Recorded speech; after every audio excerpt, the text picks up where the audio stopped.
வணக்கம் தோழர்களே. அமெரிக்காவில் பெரிய அளவில் போராட்டம் வெடித்திருக்கிறது. வெள்ளை மாளிகை நொறுங்கி கொண்டிருக்கிறது. மக்கள் கடுமையான கோபத்தோடு களத்தில் நிற்க ஆரம்பிச்சிருக்காங்க. லட்சக்கணக்கான மக்கள் அமெரிக்க வீதிகளில் திரண்டு நிற்கிறாங்க. ட்ரம்புக்கு எதிராக கோஷங்களை போட்டு வெள்ளை மாளிகை முற்றுகையிட்டு கடுமையான போராட்டத்தை மக்கள் செய்து கொண்டிருக்கிறார்கள். ஜனநாயகத்தை காப்போம் என்ற பேர்ல போராட்டம் நடக்குது. வலதுசாரிகளுடைய ஆட்சி பொதுவா எப்படி இருக்கும்? வலதுசாரிகள் ஆட்சி பொதுவாக ஜனநாயகமற்றதாக இருக்கும், பிற்போக்குத்தனமானதாக இருக்கும், பெருமுதலாளிகளுக்கு கால் கழுவுவதாக இருக்கும், மக்கள் விரோத செயல்களை செய்வதாக இருக்கும். இதுதான் வலதுசாரி ஆட்சி, அதாவது மோடி ஆட்சி மாதிரி.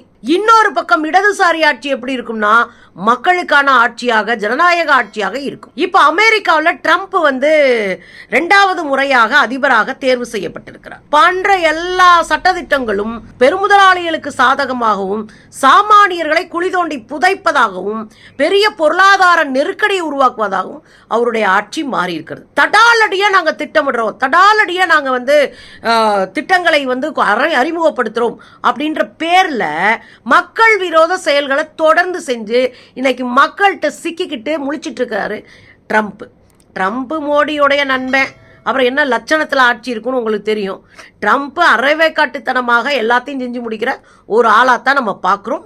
மக்களோ ஜனநாயகமோ அறமோ இதெல்லாம் இல்லவே இல்லை அந்த ஆட்சியில். அப்படி என்ன நடந்தது அமெரிக்காவில்னு பார்த்தீங்கன்னா, வந்த உடனே அவர் முதல்ல போட்ட கையெழுத்து, இங்கே குடியேறி இருக்கிறவர்களை, அமெரிக்காவில் வேறு நாடுகள்லேருந்து குடியேறி இருக்கிறவர்களை, அதுலேயும் சட்டவிரோத குடியிருப்புக்கு வந்தவங்க, சட்டவிரோதமான உள்ளே வந்தவங்க, இவங்களையெல்லாம் நாடு கடத்துவது என்று ஒன்றை செஞ்சார்.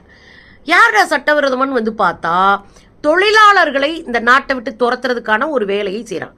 எப்படி இந்தியாவில் மோடி சாமானிய மக்களை குழி தோண்டி புதைச்சிட்டு இருக்காரோ, சாமானிய மக்களுக்கு வாய்ப்பற்றவர்களாக மாற்றி அவர்களை தெரு தெருவா மூட்டை முடிச்சோட அன்றாடங்காட்சிகளாக அலைய விட்டுருக்காரோ, அதுபோல அங்க இருக்கிற என்ன பண்றாரு ட்ரம்ப், சட்டவிரோத குடியேறிகள் என்ற போர்வையில் உழைக்கிற மக்களை எல்லாம் வெளியேற்றுகிற அயோக்கியத்தனத்தை பார்க்குறாரு. அங்கே இருக்கிற பார்ப்பாங்கெல்லாம் அவங்க பாட்டுக்கு தான் இருக்கிறாங்க. அங்கே சாதி வெறிய அவன் பாட்டுக்கு தான் இருக்கான். அங்கே போய் உட்காந்துட்டு இஸ்கான் புஸ்கான் நடத்திக்கிட்டு நாங்கள் இந்து மதத்தை பரப்புகிறோம்ன்றவெல்லாம் அங்கே அவன் பாட்டுக்கு தான் இருக்கான். ஆனால் உழைக்கிற மக்களை எல்லாம் நாடு கடத்தி இருக்கிறாங்க. இந்த நாடு கடத்துறதுனா என்ன? கையிலையும் காலையும் விலங்கையை போட்டு அவங்களுடைய உடைமைகளோடு ராணுவ விமானத்தில் ஏற்றி அந்தந்த நாட்டில் கொண்டு போய் தள்ளி விடுறது. இது எவ்வளவு பெரிய அவமானகரமான செய்தி. ஒரு ஜனநாயக நாட்டில், உலகம் முழுவதும் ஜனநாயகமா இருக்கிற இந்த காலகட்டத்தில் ஒரு அடிமைகளை நடத்துவதை போல பொதுச்சனங்களை, இன்னும் சொல்லப்போனா மனித உரிமையற்ற முறையில் கை காலில் விலங்க போட்டு குனிஞ்சுக்கிட்டே போற மாதிரி 48 மணி நேரம் 1க்கு 2க்கு போக முடியாம தண்ணி குடிக்காம கொண்டு போய் அவங்க நாட்டில் இறக்கி விடுற கொடூரமான செயலை இந்த ட்ரம்ப் செஞ்சார். அதை அந்த நாட்டு மக்கள் எதிர்த்தாங்க. என்ன பண்றீங்க? சாமானிய மக்களை போல கொடூரமா சித்திரவதை பண்றீங்களே, இது நாகரிகமா? இது மனித பண்பா? இது மனித உரிமையா என்று அமெரிக்க மக்கள் கேள்வி எழுப்பினாங்க. கொலம்பியா ஒரு சின்ன நாடு. அவங்க என்ன சொன்னாங்க? மனித உரிமை மீறி எங்கள் மக்களை இழிவு செய்து உங்க ராணுவ விமானத்தில் கொண்டு கை காலை கட்டி இறக்குறீங்க. நாங்கள் ஒருபோதும் தரையிறங்க விட மாட்டோம் உங்க விமானத்தை. மரியாதை திரும்பப்போ, எங்க மக்களை மக்கள் விமானத்துல ஏத்தி மரியாதையோடு கொண்டு இறக்கு அப்படின்னு ஒரு சின்ன நாடு, கொலம்பியா நாடு அடிச்சு ஓட விட்டது. ஆனா நான் பெரிய சௌக்கிதாரு, 56 இன்ச்சு அப்படிலாம் சொல்லிட்டு தெரிஞ்ச இந்த மோடி கைகால்களை கட்டி கொண்டு அமைதியாக ட்ரம்ப் சொன்னதுக்கு மண்டையாட்டினார். 2வது வரி விதிப்பு. உலக நாடுகள் முழுவதும் பயங்கரமா வரி விதிக்கிறார். இறக்குமதி செய்யப்படுகிற பொருள்களுக்கு 100% சீன பொருள்களுக்கு வரி, இந்திய பொருள்களுக்கு 40-50% இப்படி வரி. எல்லா நாடுகள் மீது கடுமையான வரி. இதன் மூலமா என்னாச்சு? ஏற்றுமதி இறக்குமதியில குழப்பம் உண்டாச்சு. ஒரு முட்டையோடைய விலை 80 ரூபா 90 ரூபாய்க்கு அமெரிக்காவுக்கு போயிடுச்சு. இந்த வரி விதிப்பினால இன்னொன்னு என்னாச்சு? பங்கு சந்தை வீழ்ச்சி அடைந்தது. பெரிய நட்டத்தை அங்க இருக்கிற மக்கள் சந்திச்சாங்க. இன்னொன்னு என்ன ஆயிடுச்சு? விலைவாசி ஏறி போச்சு. கடுமையான விலைவாசி ஏற்றம். அப்ப விலைவாசி ஏறி போச்சு, பங்குச்சந்தை விழுந்து போச்சு. இந்த நல்ல பொருள்கள் கிடைக்கணும்னா அதை தேடி அலைய வேண்டிய ஒரு சூழலுக்கு இந்த மக்கள் தள்ளப்பட்டாங்க. இன்னொரு வேலையும் பார்த்தாரு. என்ன? திருநர்கள், திருநங்கைகள், திருநம்பிகள் சொல்றோம் இல்லையா, அவங்களையெல்லாம் நம்ம திருநர்கள் என்று அழைப்போம். இந்த திருநர்கள் ராணுவத்தில் இருக்கிறாங்க, அமெரிக்க ராணுவத்தில். இந்த ராணுவத்தில் இருந்த திருநர்களை எல்லாம் வெளியேற்றுகிற ஒரு அயோக்கியத்தனத்தையும் பண்ணார். வேலை பார்த்துட்டு இருந்தாங்க, பல ஆண்டுகளா வேலை பார்த்துட்டு இருந்த ராணுவ வீரர்களை வெளியேற்றிட்டாங்க. அது ஒரு பெரிய கொந்தளிப்பை ஏற்படுத்தியது. இன்னொரு விஷயம் என்ன பண்ணாங்க அப்படின்னா, கட்டாய ஓய்வு, கட்டாயமா நீ ரிட்டையர்ட் ஆகி போயிரு அப்படின்னு ஒரு நெருக்கடியை அரசு ஊழியர்களுக்கு கொடுத்தார். பல லட்சம் பேர் கட்டாய ஓய்வூதியத்தில் வெளியே போயிட்டாங்க. பணத்தை வாங்கிக்கிட்டு கட்டாயமா அவங்க ரிசைன்மெண்ட் போங்கன்னு நெருக்கடி கொடுக்கவும், நான் சொல்லும் போது நீ ரிசைன்மெண்ட் போயிட்டேன்னா உனக்கு பணம் கிடைக்கும், நீ ரொம்ப திமிரா உள்ளேயே உட்கார்ந்துருந்தேன்னா உனக்கு பணமும் கிடைக்காது அப்படின்னு மிரட்டல் விட்டு பல ஆயிரம் பேர் தங்களுடைய வேலையை ரிசைன் பண்ணிட்டு வீட்டுக்கு போயிட்டாங்க. இப்ப அங்க ஒரு நெருக்கடி வருது. அரசு துறைகள்ல செயல் திட்டங்களை வடிவமைக்கிறதுல பெரிய பின்னடைவை இந்த அமெரிக்க அரசு சந்திக்குது. இதுக்கு இடையில கூடுதல் வரி விதிப்பு யார் மக்களுக்கு, அவங்க நாட்டு மக்கள் மேலேயே கூடுதல் வரி விதிப்பு. இது பெரிய பொருளாதார சுமையை ஏற்படுத்தியிருக்கிறது. ஏற்கனவே அமெரிக்காவில் பொருளாதார சுமையால வீடுகளை விட்டுட்டு வாடகை வீட்டுக்கு போற ஒரு சூழ்நிலையில் அந்த நாட்டு மக்கள் இருக்கிறாங்க. இப்போ இன்னும் பொருளாதார நெருக்கடியை கொடுத்து அந்த மக்களை மன உளைச்சலுக்கு ஆளாக்கி இருக்கிறது ட்ரம்ப் அரசு. இன்னொரு வேலையும் பார்த்தாங்க. அமெரிக்காவில் மருத்துவ இலவசம், நம்ம பெருமையா பேசிக்கிறோம். மருத்துவத்திற்கு ஒதுக்கப்படுகிற நிதியை குறைத்திருக்கிறது ட்ரம்ப் அரசு. இந்த நிதியை குறைச்சதுனால பெரிய அளவில் பின்னடைவை அங்க இருக்கிற சுகாதார கட்டமைப்பு, மருத்துவ கட்டமைப்பு எதிர்கொள்கிறது. அப்ப வயசானவங்களுக்கு ஒரு நல்ல மருந்து மாத்திரை கூட கிடைக்காத ஒரு சூழலுக்கு அந்த நாட்டை ட்ரம்ப் தள்ளி விட்டாரு. இதெல்லாம் தாண்டி இன்னொரு பெரிய நெருக்கடினா எலான் மஸ்க் உலகத்துல பெரிய பணக்காரரு. அவர் என்ன பண்றாரு, ட்ரம்ப் ஒரு தொழிலதிபர் தான், தொழிலதிபரா இருந்துதான் இப்ப அதிபரா மாறி இருக்கிறாரு. இந்த தொழிலதிபர்கள் 2 பேரும் சேர்ந்துக்கிட்டு குண்டாங்குறுக்கா அவங்களுக்கு என்ன தோணுதோ அதை பூரா செஞ்சுட்டு இருக்கானுங்க. ஒரு குறைந்தபட்ச ஜனநாயகத்தன்மை இல்லாம, குறைந்தபட்ச மக்கள் மீது அக்கறை இல்லாம, குறைந்தபட்சமாக மக்களை காப்பாற்ற வேண்டும் என்ற நினைப்பு இல்லாம எல்லாத்தையும் தடாலடியா செஞ்சு மிகப்பெரிய பின்னடைவை, பொருளாதார சரிவை, மிகப்பெரிய மக்கள் நெருக்கடியை சந்திக்கிற ஒரு இடத்துல கொண்டு வந்து நிப்பாட்டி விட்டாங்க மக்களை. இதனால கொதிப்படைந்த மக்கள் ட்ரம்புக்கு எதிராக களத்துக்கு வர ஆரம்பிச்சிட்டாங்க. போன இந்த மாசம் 5ஆம் தேதி, ஏப்ரல் 5ஆம் தேதி கடுமையான ஒரு போராட்டத்தை லட்சக்கணக்கான மக்கள் திரட்டி போராடினாங்க.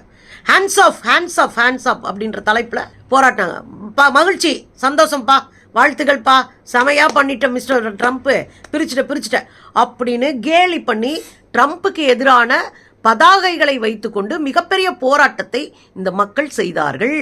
5ஆம் தேதி போராட்டத்தில் பல லட்சம் பேர் பங்கெடுத்தாங்கன்னா இப்போ 50-50-1 அப்படின்னு ஒரு போராட்டத்தை கையில் எடுத்திருக்கிறாங்க. அது என்ன 50-50-1 அப்படின்னா, அமெரிக்காவில் 50 மாநிலங்கள் இருக்கு. இந்த 50 மாநிலங்கள்ல ஒரு நாளைக்கு ஒரு போராட்டத்தை நடத்தி 50 நாட்களுக்கு 50 போராட்டங்கள் என்ற வகையில் 50-50-1 என்ற தலைப்புல இந்த போராட்டத்தை தொடருகிறார்கள். மக்கள் கடுமையா வெளியே வந்து போராடுறாங்க, கடுமையான எதிர்ப்பை தெரிவிக்கிறாங்க. இதுதான் ஜனநாயகம்ன்றது.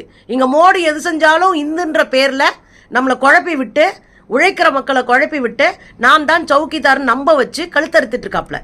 இங்கே ஜனநாயகமா போராடுவதற்கு தென்னிந்தியாவில் ஒரு கூட்டம் நின்று நாங்கள் ஜனநாயகமா போராடுறோம். ஆனா வட இந்தியா வேடிக்கை பார்க்குது. இப்பதான் அங்கேயும் விழிப்பு வருது, இப்பதான் அங்கேயும் பயங்கரமா மோடியை எதிர்க்க ஆரம்பித்திருக்கிறார்கள். இங்க அமெரிக்காவை பொறுத்த வரையில பயங்கரமான நெருக்கடி மட்டும் இல்ல, இனிமேல் நீ ஆட்சியிலே உட்கார முடியாது என்ற அளவுக்கு போராட்டம் இப்போதுக்கு பயங்கர அளவுல களை கட்டிக்கிட்டு இருக்கு. இன்னொரு விஷயம், நீதிமன்றங்கள், அமெரிக்க நீதிமன்றங்கள் ட்ரம்ப் போடுற ஒரு திட்டத்தையும் பட்டுன்னு நிறுத்தி வைக்குது. இதெல்லாம் அவசியம் இல்ல, இதெல்லாம் தேவையில்லை, இதெல்லாம் சொல்லக்கூடாது, இதெல்லாம் ஓ வேலை இல்லை அப்படின்னு ட்ரம்ப் போடக்கூடிய எல்லா திட்டங்களையும் முடக்கி தூக்கி எரிஞ்சிருச்சு. அப்ப என்னன்னா, நீதிமன்றங்கள் வலுவாக ஜனநாயக சக்திகளோடு அங்க நிற்குது. அதனாலதான் குறைந்தபட்சம் மக்கள் வெளியே நின்று போராட முடியுது தோழர்களே. அது மட்டும் இல்ல, 170க்கும் மேற்பட்ட வழக்குகள் ட்ரம்ப் அரசின் மீது தொடுக்கப்பட்டிருக்கு. அந்த வழக்குகள் சீரியஸா இப்ப வழக்காடப்பட்டுக்கிட்டு இருக்கு.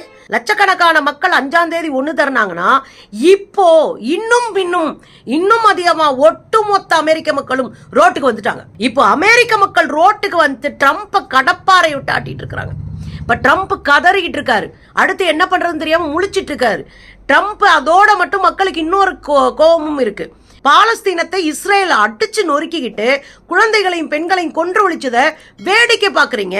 நீங்க இஸ்ரேலோட நின்றுகிட்டு கூச்சநாச்சம் இல்லாம வேலை பார்த்துட்டு இருக்கீங்க. இஸ்ரேலுக்கு எதிராகவும் பாலஸ்தீனத்துக்கு ஆதரவாகவும் கல்வி நிலையங்கள்ல இருக்கிற உயர்கல்வி நிலையங்கள், அதாவது யூனிவர்சிட்டியில இருக்கிற ஸ்டூடெண்ட்ஸ் போராட்டம் நடத்தினா, நான் இனிமேல் இந்த யூனிவர்சிட்டிக்கு பணம் கொடுக்க மாட்டேன்றாப்ல, ஹூஸ்டன் யூனிவர்சிட்டிக்கு பணம் கொடுக்க மாட்டேன்றாப்ல. ஒட்டுமொத்த மாணவர்களும் வெளியே வர்றான்.